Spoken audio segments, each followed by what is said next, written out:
2014 Ram Limited with the Hemi. It's going to go from this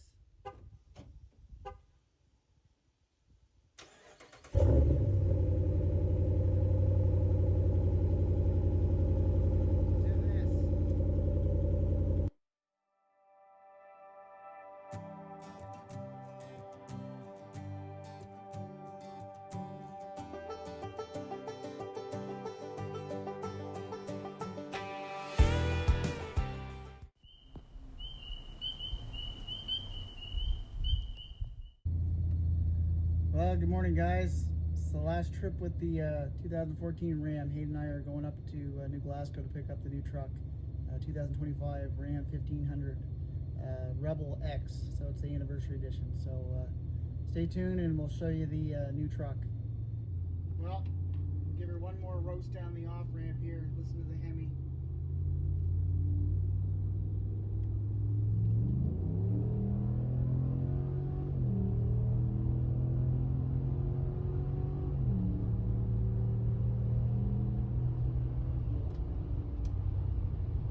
The speed limit is 100 kilometers per hour. We didn't exceed the speed limit. Well, we're here at Atlantic Dodge. Hayden and I just got the new truck. There's my girl, my Hemi. Now we're going to the 3-liter twin turbo. We'll see how that goes. Hopefully I have as much luck with this new one than I had with that one. A truck from Cochrane, Alberta. Now I got a Nova Scotia truck. All right. Well, let's take it for its first maiden voyage to Cape Breton. We're gonna do some striped bass fishing. Well, say goodbye to the Ram with the Hemi. Love it, but this thing is amazing. So, on our way. Bye, truck. Bye, my Hemi girl. It's hard to drive away from that truck. Hey guys, Mark from BlueSea Bushcraft and Outdoors. Well, I'm here down on the Malagash Warp here today. I'm gonna reveal my new ride for the channel. Let's take a look. Let's see what we got. Well, here we have it, guys. We got the 2025 Ram 1500 Rebel X Edition. The X is for the 10th anniversary edition.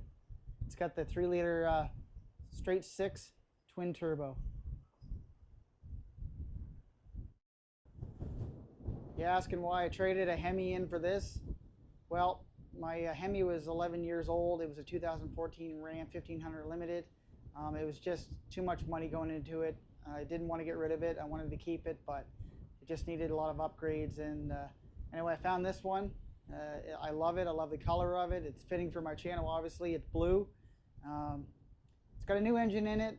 We'll see how it lasts. It hasn't been out long, but I'm fingers crossed that this engine is just as good as the Hemi was.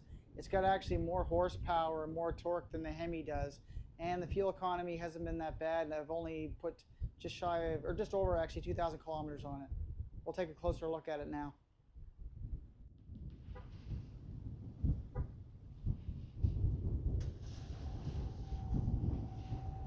Yep, it ain't no Hemi. She's quiet.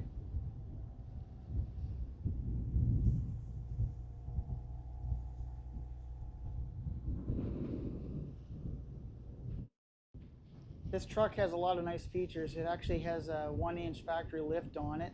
It's got the auto tailgate down. I'll show you. Love that feature. And then down here it also has a step to get into the truck. Got some cardboard in there I gotta get rid of. I put my straps and all in here so they're not in the truck, so I can easy access. Got this nice cargo management system here on both sides. Got an access tonneau cover. This is made by a trucking company. This was on my other truck, not this one, but the previous one from 09 up until now, and it was just showing its wear, so I highly recommend access tonneau covers. It's got nice bed lighting in here. We've got a plug here for power, 115 volts, max 400 watt, like that, and it's got the spray and bed liner. So the only additions to it as of yet are obviously the tonneau cover, which I already mentioned, mud flaps on the back and on the front, and then the vent visors up here. I have a catch can. I haven't put that on yet. Waiting for the cold air intake for S&B to come out. It's supposed to be out by now. It says now summer 2025, so we're waiting for that. And I also have a blow-off valve. I have that already, but I haven't put it in yet. I'm just kind of waiting for the engine to work in see if there's any issues or anything before I put all that stuff on it. I love these side steps. They have like a plastic cover on them and that. They're really, really nice. I like those. They came from the factory.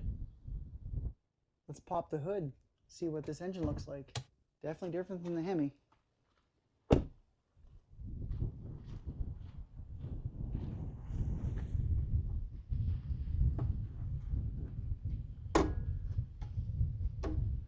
Always fun with one hand. There we go. So this is the 3-liter twin turbo. Has its own independent cooling system, not cooled by oil. So this will be gone eventually. This is the stock air intake. And the little tiny turbos are right down in there. There's one there and there's kind of one below it there. So they're really, really tiny.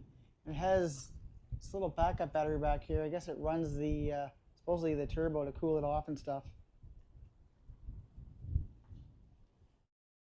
So the only option I didn't put on this is the surround cameras and a bunch of auto driving features. Supposedly a camera here if you have that. Mine just has the spot for it, but there's no camera. So that's the only thing I didn't have on this truck. It's basically very similar to my Limited from 2014. All right, let's just take a walk around the truck.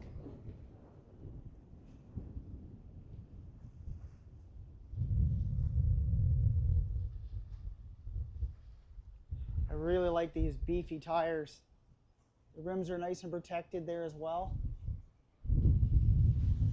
As you can see, it's the Rebel X edition.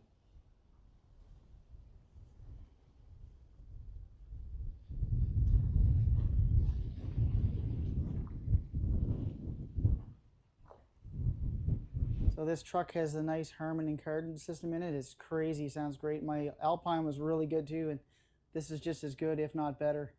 There's like a ton of speakers. I think it's 19, I can't remember, but there's a plethora of speakers and tweeters and everything else in this truck, and a sub in the back. So one nice thing about this truck, this has a tilt and telescopic steering column, so you can adjust it to how you like it. This one has the 2 memory settings, so my son has one set for him and one set for me. Not like he drives it much, but I gave him the option to put his settings in. And as you saw, coming up, I'll talk about these seat covers. So while I'm at it, I thought I'd mention these floor mats. These are the factory mats, but usually I put WeatherTech mats in all my trucks, but these are very similar, so I think I'm going to keep these for now. So one thing I love using is cruise control. It just helps you with fuel economy and just cruising along. And with my bad knee, I can shift my legs in and out and move them around so I don't get all bound up and stuff and start hurting. But I do love that. It's got similar controls to my other truck. This one's got paddle shifters, so you shift it down here, you shove the steering column to the left here, and then you can use those paddle shifters back here. But like this thing is so electronic wise built that, you know, the vehicles today are nothing like the old ones. My dream car was a Monte Carlo SS. Maybe one day I'll have one. So up in the front here, there's a heads-up display there. There's that big Harman and Kardon speaker up front there. I'll turn the truck on and show you some stuff. Hold on a sec. So this is a keyless entry truck. So you just put your foot on the brake, hit the button, it starts. Currently I'm averaging 19.1 average miles per gallon. The one weird thing about this new truck is, where is it? Yeah, that's your dipstick. There's no dipstick in this new truck, unlike my Hemi, which I never looked at much, checked it, which I probably should have done more, but I do my oil changes regularly. I use Mobil 1 synthetic. So that's pretty awesome. Understand? So that's a great feature to have, I guess, even just for quick reference, even though you don't have a dipstick.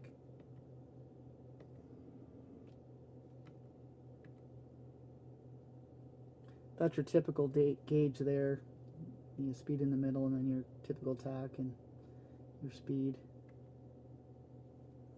And like there is a, as you can see, I don't know if you can see it up there or not, but there's a heads-up display like right there.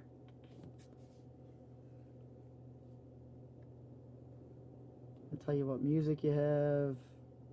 21 miles per gallon, that's what I'm getting right now. It'll go down sitting here running it, but that's what I've had. There's the adaptive cruise control and lane management. I don't like that much, maybe on the highway, but on the side roads it's a pain. It vibrates too much in that, and so I turn it off when I'm on small roads. But besides that, yeah, that's the features there on the dash there, or on here. As you can see, it's 35 degrees out right now. It is sweltering.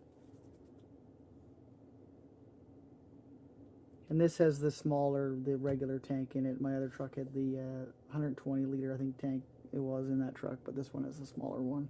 So right now it's saying I'm going to get 639 kilometers on this tank, let alone what I've already put on it. So yeah, I have 2,194 kilometers on this truck so far. Oh yeah, and there are modes. Let me show you. There's off-road mode. Now off-road mode changes some things. There's sport. What else is there? Yeah, there's auto, snow, tow mode. So there's a bunch of different modes here. Like you can put it in sport. It's funny, it puts it in four-wheel auto. I guess it's for grip, I guess. When you put it in sport mode. I just keep it in auto for now. And then put it back in two-wheel drive, actually. There we go. Anyway, let's look at some other features here. I'm not going to go into in-depth review, just kind of showing you kind of what the truck's about. So as I said, there's your sport mode, then there's your other modes here. You got four-wheel drive auto, two-wheel drive, four-wheel drive high and low. You have axle lock in this truck, which I really like, whereas my other one was limited slip. This one has the axle lock. Pros and cons to all those. And then you have the auto on and off start.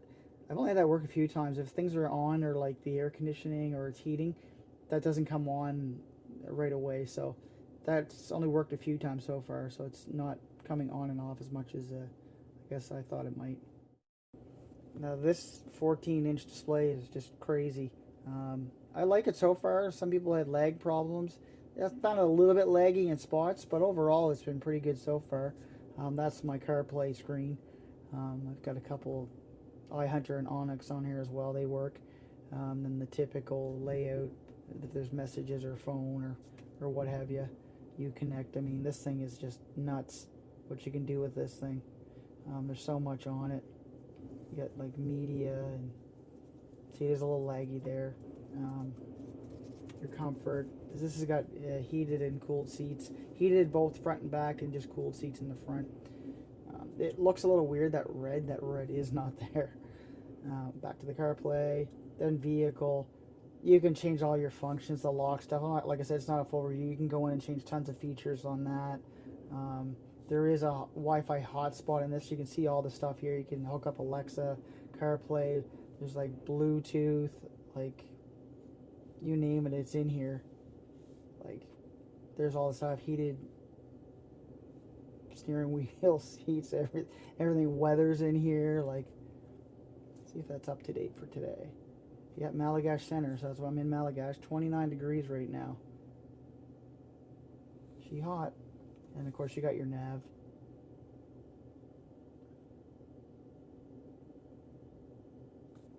That's what she looks like. All right.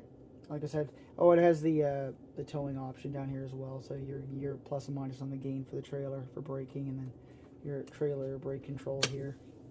Not like I'm going to tow much with this truck. I tow with my other one. And down here it's crazy. Like, I'm glad they've done this now for the charging ports. It seems like overkill, but you got one little aux, but you got 3 USB A's, 3 USB C's, and then you got an HDMI option over here. I'm glad they've finally done that. And these are 2 actually wireless charging ports here. So you probably saw this down here.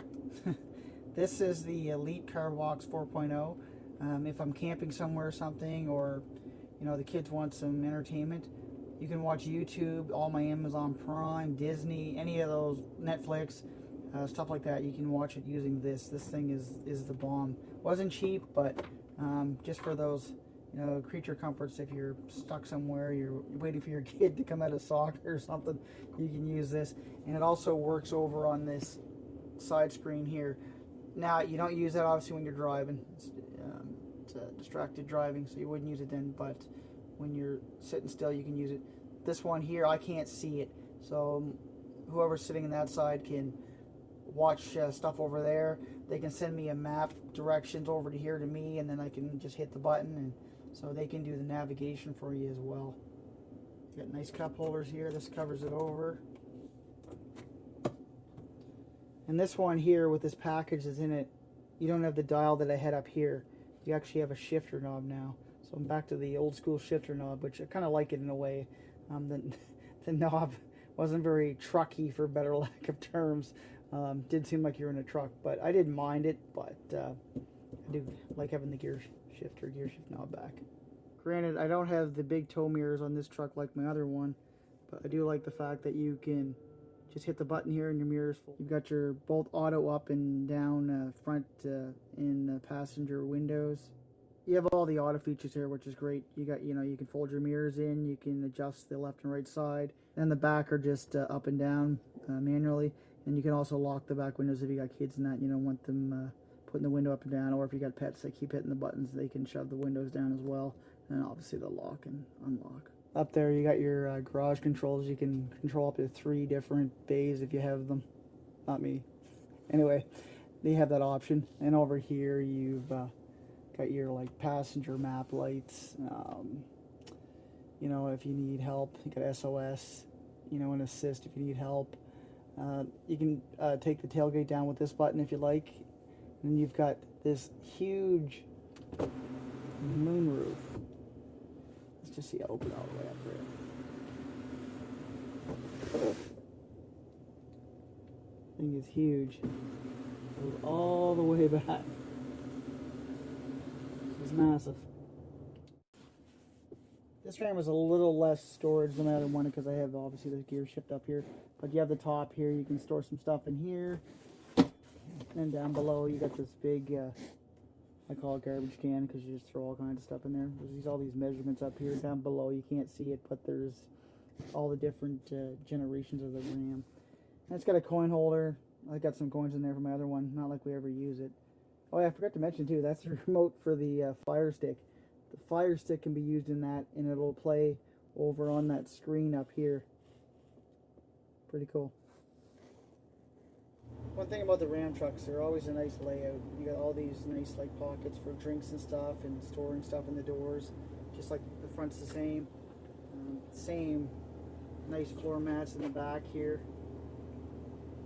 They're just, like I said, very similar to WeatherTech. In behind these seats, in the actual leather seat, there are actually map pockets as well, but these seat covers have been integrated. And when you come over to this, you got obviously 2 drink holders up here. And these slots are for like a iPad or whatever. So your kids, if they're back here, they can watch an iPad. It just inserts in these slots on both sides. And back here as well, you have 2 USB-A's, 2 USB-C's, and you even have a power plug there. And you have ventilation, so like if they're trying to get some cool air, like I can feel the cold air come in here. And there's also a slot here for storage. And you have these awesome bench seats. And they fold out. I have it actually folded out, but you can fold that back if you wanted more room on the floor, but that's kind of how it goes. So you fold it out and it gives you more room. And I got my awesome Dodge Ram headrest tie on. It's a bandana actually. I got those when I was in Alberta. So this seat's obviously the bigger one, and just like just as much storage in there as well.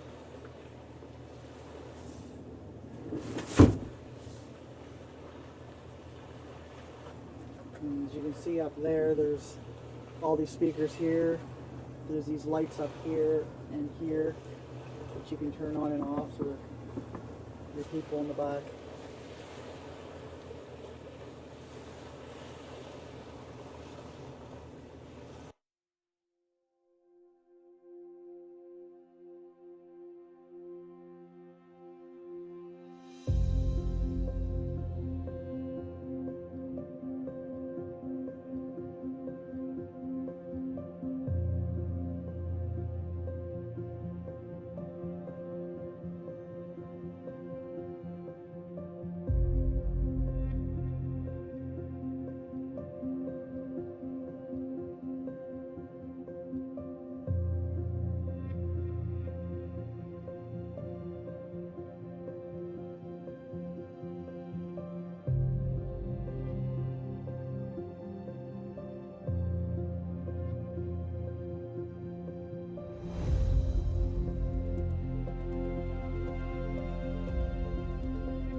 So guys, this was no in-depth review, obviously. If you have questions about this truck or you want to know anything about it, let me know. I mean, I'm loving it so far. It's not a Hemi, it's not loud, it's not obnoxious, but I do love this truck. It's very smooth. You never even know when you're going the speed limit. It's so much smoother than my other Ram, but I do miss my Hemi, but this truck is really, really nice. I like the features on it. It's a definite upgrade from my 2014 Ram 1500 Limited, but overall I like this, and I'm hopefully it lasts, and hopefully it's as reliable as the other one. Like I said, if you have any questions about this truck, or if you want to see anything else on my channel, let me know. I always say, BlueSea out, live off the land.